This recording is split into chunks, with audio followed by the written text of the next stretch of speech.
I wander into Donnelly College, Kansas City, with a heart full of hope and a purse swollen by inheritance, for I am a child of privilege from a land that once wore iron curtains. I step through doors that sigh with the smell of stale carpet, the air thick with dust that whispers of neglect.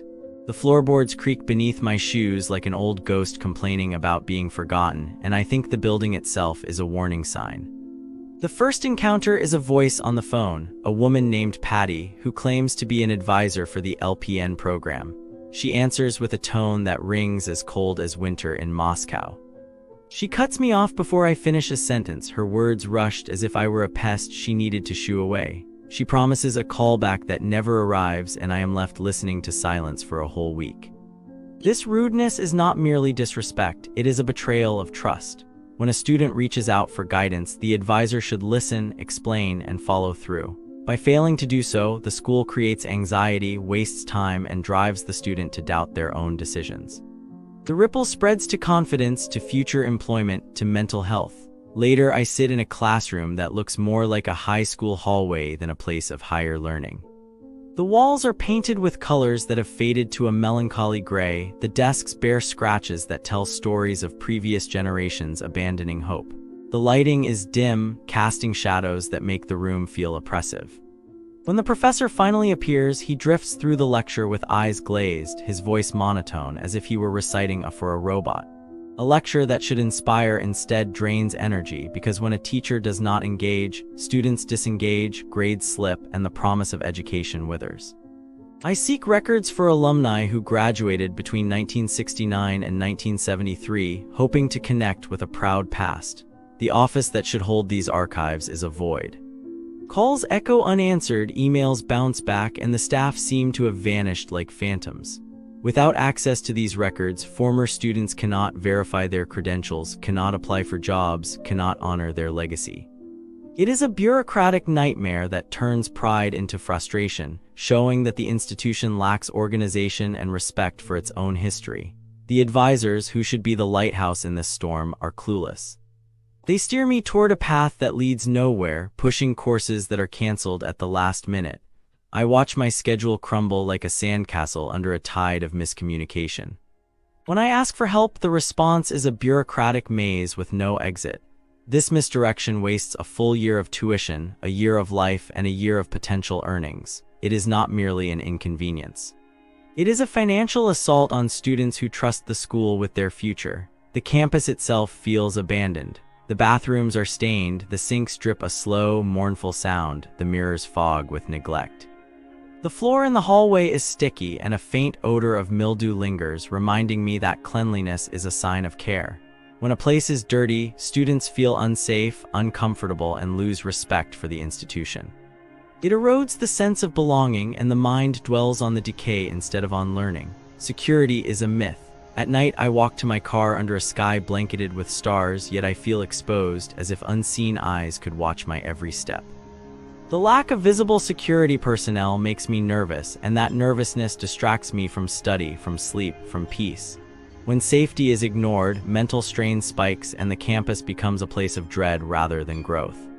Financial aid, promised as a helpful hand, turns into a nightmare. Forms are misplaced, deadlines are missed, and I am left waiting for refunds that never arrive. This delays my ability to pay rent, to buy books, to focus on studies.